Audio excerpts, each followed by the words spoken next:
Remember any other song that you I gotta put in a plug. Well, Lincoln had earlier amazing version of Fire Escape too, but I gotta put in a plug for Hear Me Out. Because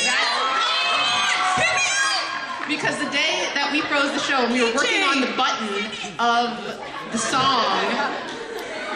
I had like 2 minutes left, and we were trying to figure out the button of the song and how to close the scene, and we couldn't figure it out, and the song ended up getting cut, so there was a reason that we were stuck there. But then I went outside, and my water broke, and I had a baby that night. So she's 11 years old, and she's here! So I feel the need to put in a plug for Hear Me Out. Sing it. Sing it, though. Yo, sing it, man. Hear me out, I'm not finished, let me speak my mind. Hear me out, yo, I'm just getting started, I won't fall behind. Cause life's too short to hang your head and leave important things unsaid. It's difficult to talk about, so hear me out. Let's go. Yeah. That was my jam right there. That song exists because Chris was like, where's my Act 2 solo? Where's my Act 2 solo? Yeah. Where's my Act 2 solo? For like 3 years. One of the few times that I know of, I'm sure there were way more, but one of the few times that I know I genuinely made Lin really kind of mad at me is that I kept badgering him. I'm like, what's up with that Act 2 solo? I would button every phone conversation that we had. I was like, what's up, player? Act 2, Act 2. Talk to you later. Don't forget that solo. You got one last time, right? Yeah. Yeah.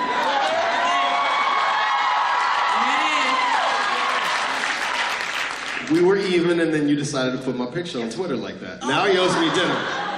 It's the best. What else? What else? Jamie, you got the longest memory because you have like the old I do have stuff. the old, but I only have like snippets of them in my brain. That's fine. Yeah.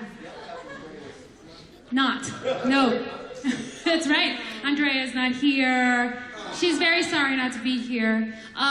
Lincoln, you stole the show last night. Da, da, da, da, da, da. Yeah, you were dope at the open mic. With this song I write, and right away I know something I'm trying to say. Can I get another song, please? I'm in the middle of a game.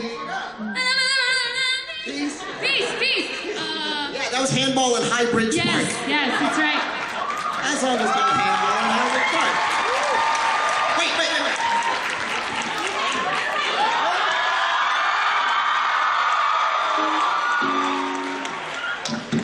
I haven't played this in 10 years, 13, 15 years now.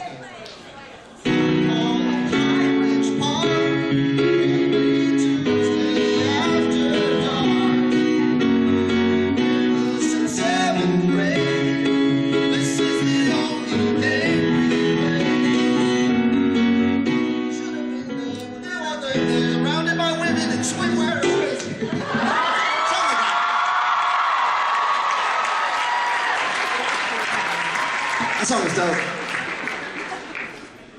I actually lived through all of these changes. And I kept going to rehearsals. But I like that song. No longer there. Kiara and Lin Manuel, the plot changed significantly since the In the Heights we saw at Wesleyan to the In the Heights we saw on Broadway. What was the discussions between the two of you and Tommy and others to sort of begin to change the plot as much as it did? Well, the essence stayed the same. So a lot of the songs that were in that script that Lin gave me remain. Abuela Claudia's song, 96,000 was in there. The opening was in there. So a lot of it remained. The Salon Ladies had their song. I think we changed some of what the gossip was. But when I got it, the script was what I felt it was about on first read, and here's why I loved it, is that it wasn't about one person. It was really about a community.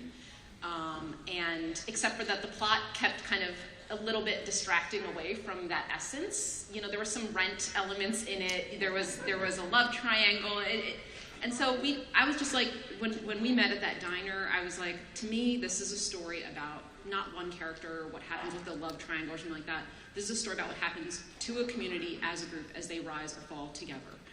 And I think I wasn't telling him anything he didn't know. It was just like, so are we game for that? And that is how ultimately the character of Lincoln fell away. The character of these three businesses, like pitching it as three businesses actually felt like a new focus, even though they were in there. But it's like, you know, one of them is about to fold. One of them is moving location, you know. So that story, that was from my point of view. Emerged from what was already there. I'll never forget the first time we met at the Market Cafe, and I've never told you this story, but I think Tommy and I met two other potential book writers. And then when he met you, he was like, yeah, you really got to meet her. And Jill Furman was like, yeah, you really got to meet her. And we sat and we talked for like an hour and a half, I think, at the Market Cafe. And I remember I was so excited that you got the show. Like, you just got it. Like, what needed to happen so well that I fake goodbye'd you. I hugged you, went down into the train station at 42nd Street, and then came up another stairway so I could call Tommy. I couldn't wait to get to 207th Street, which is like where I lived. I had to like get right back up. Tommy, this is it. We're done. We got it. Yeah, now we both live up there. You know, but I was fake goodbye. I'm so honored. But really, it's like what I learned with this musical and with my writing since then is, you know, you can kind of outline and plan, but the magic really happens in the organic discoveries when you're making a thing. Because in an outline, something will work, but what happens when you're writing it and something really magical starts tapping on your shoulder over here?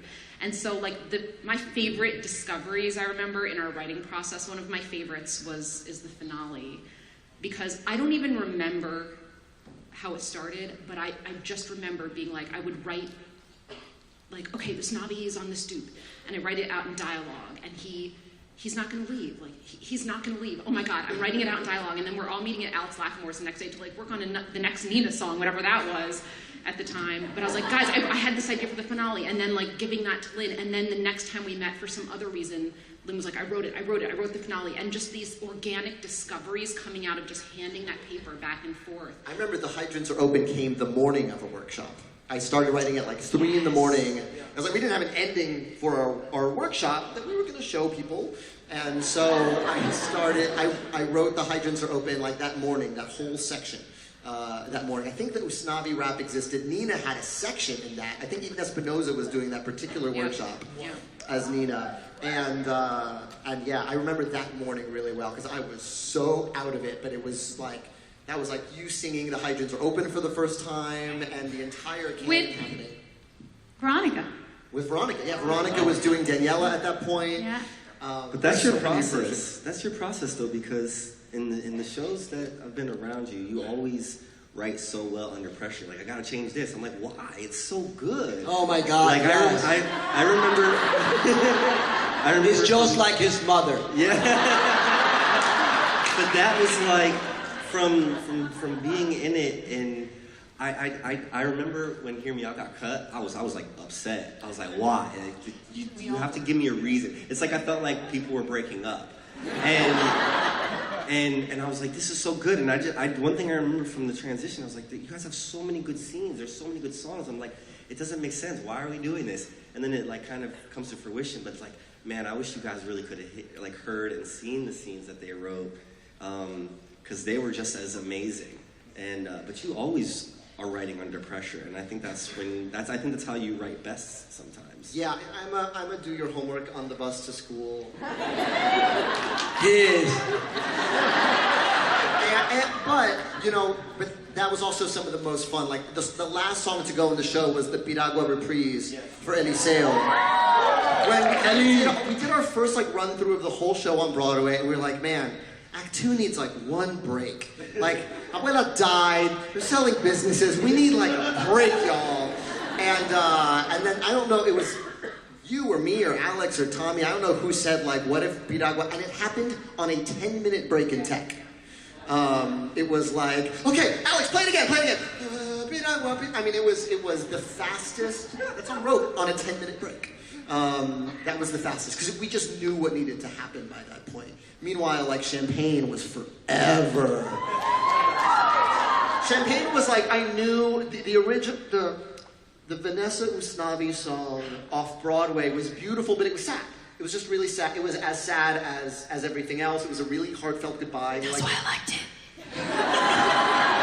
Well, we needed a break. We needed like a little levity, and so I thought of, okay, he's got the champagne, but like he can't get it off the whole scene. He can't get the cap off the whole scene, and so we're in rehearsals. Everyone's learning the opening number, and I am walking around with a bottle of champagne, looking at it. Everyone's kind of like, is Lin all right? Because I'm just talking to myself, like, it's not all right. But I told me. It's like, oh, our writer and star has lost his mind. But you know, that one, the first version of it is on YouTube too. Thanks. Yeah. Thank you, Lin, for that. Let me, Javier talked about the authenticity in the Heights that sort of captured his role. Olga spoke about how difficult it was to sing Abuela Claudia, Calor every single night, and sort of the amount of emotional energy involved in that. Can you talk about other moments in songs that you interpreted where it really took an emotional toll in doing this? Everything. Then you could start. Everything. For me, Breathe was such a personal song because the whole character I knew so well. Being the first in my family to leave kind of out of my hometown and want to take them with me and to do better, to do more, and never, not always really making it and having to tell them, and that disappointment that I felt, singing that every night.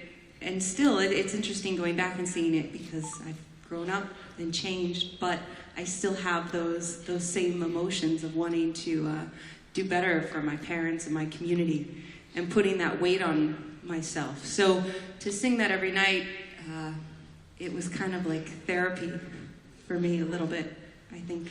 So, yeah. I was thinking of my song. I feel like Vanessa was just who I was during that time. Like, they just would see me come into rehearsal and they'd be like, that's what Vanessa would do, except for she'd be in heels and a short skirt. And so I come from like a bad home life, and I come from like being really poor, and so I always wanted something more and something bigger than what people told me I could have. And so Vanessa was like, I don't know what I need, but I know it's not this. So each night it was a little bit of that, like, am I good enough to like get out of here? And if I can get it together enough to be better than what you think I can be, will I actually get it in the end? Like, do I have the courage? Yeah.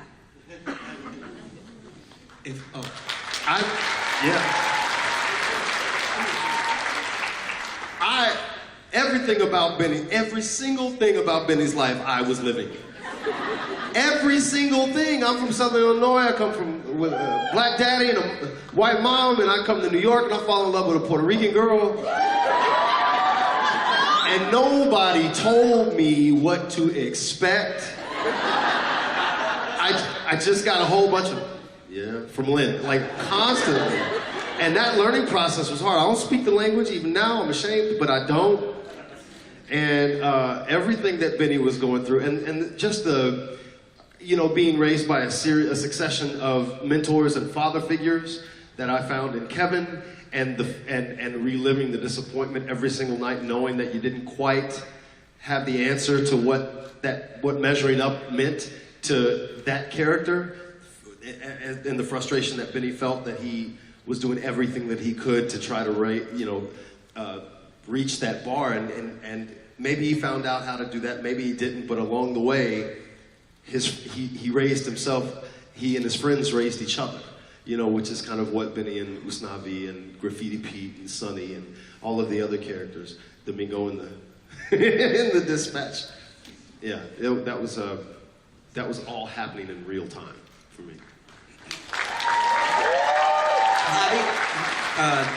This is sort of maybe a little away from that and energetically, but I was really found such, I was moved and proud, and it was always the greatest height of experience, whether it was, you know, my ensemble character or Usnavi, but Carnaval in Act 2.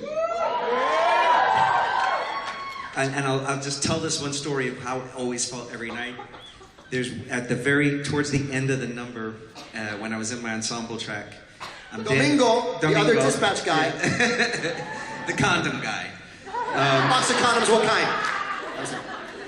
But we were choreographed to come downstage, stage left, and hell if I can remember who was opposite me, but Doreen was in the center with a flag, and we were circling around her, and it was the end of the number, and it's building, and 2 rows in, 2 women are sitting there holding a flag and shaking it, and they were so proud, and that's still what makes me, that still moves me, is that there's such dignity in that show, there's such pride in these characters and these people, and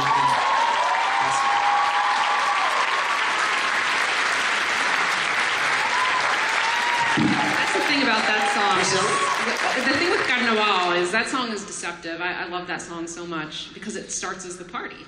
It starts as the celebration. It starts as a way to escape the heat, the blackout, you know, which reverberates painfully today, right? Considering everything that's happening on the island. But then you get about 2/3 of the way, and this is where like Alex Lacamore's work was so brilliant, you know, where Lin's storytelling work through music is so brilliant because it got deep at that point. It wasn't just the party. Like the party stayed, but it started getting like subterranean, like this is us. We are standing on this ground. We are saying who we are. We are looking each other in the eye. We are looking the audience in the eye. Like it got so deep. And that's the moment that song always moved me. Not the beginning when it was fun. It's like, yeah, you know, singing about Lelo Lai, and it brings back all those memories. But like when it got really, and the coquito and all that, but really 2/3 of the way in when it's like, oh, buckle your seatbelt. Because this is about claiming a space with joy and with pride and with intensity and purpose. That was magical. That was magical. I'll never forget, that's my most vivid memory of our last night on Broadway, because Carnaval was a party, y'all. Everyone in the audience had flags, and it was the Alumni Society. It was like almost everyone who had been in the play was in the audience, and Carnaval's a party, and I think we all took it, the midway snuck up on us.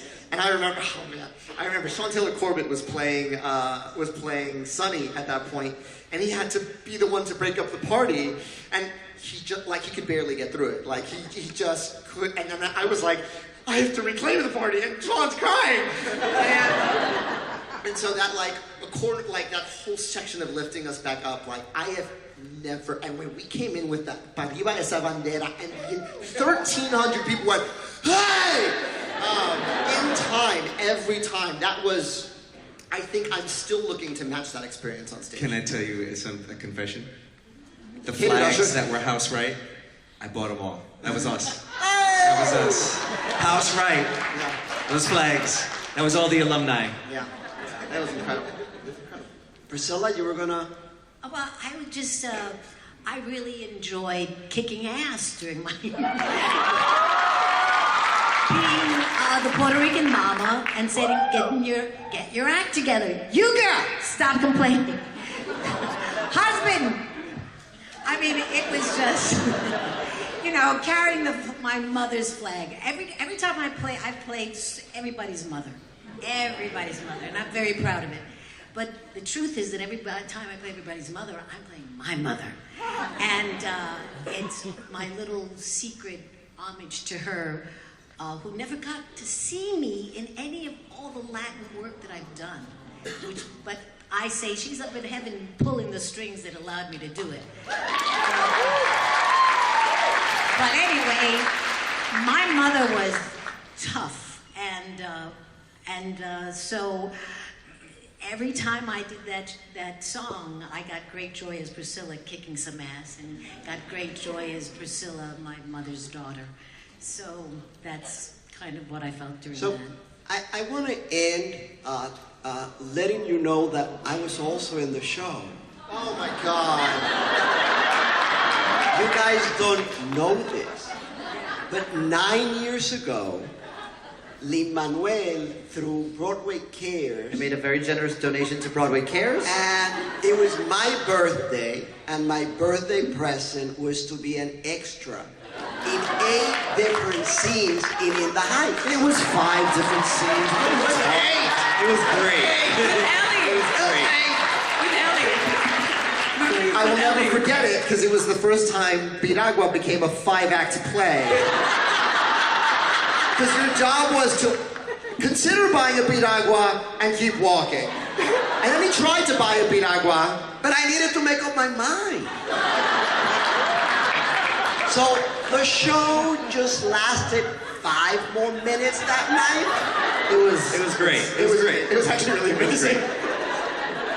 And he can dance. Don't get it twisted. Can I say something? Danny. I want to thank your dad for supporting you all these years, like you have.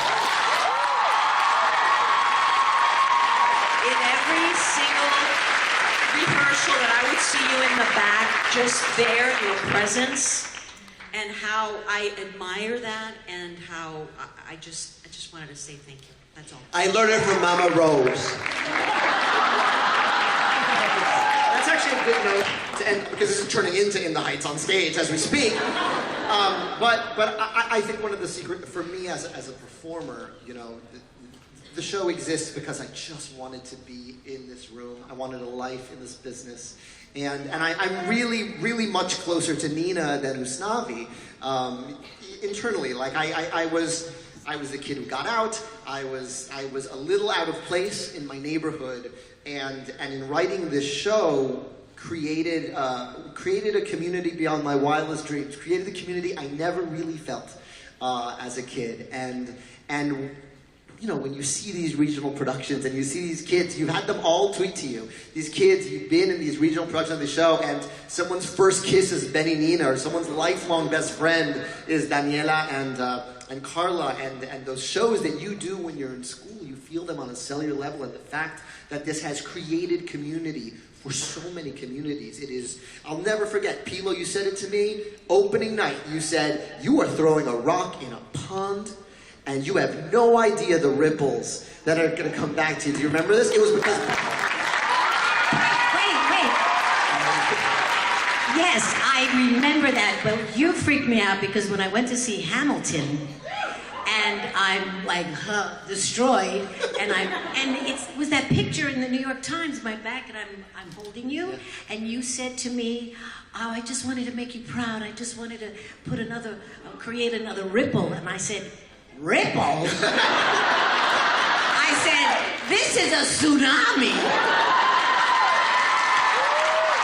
And on that note, the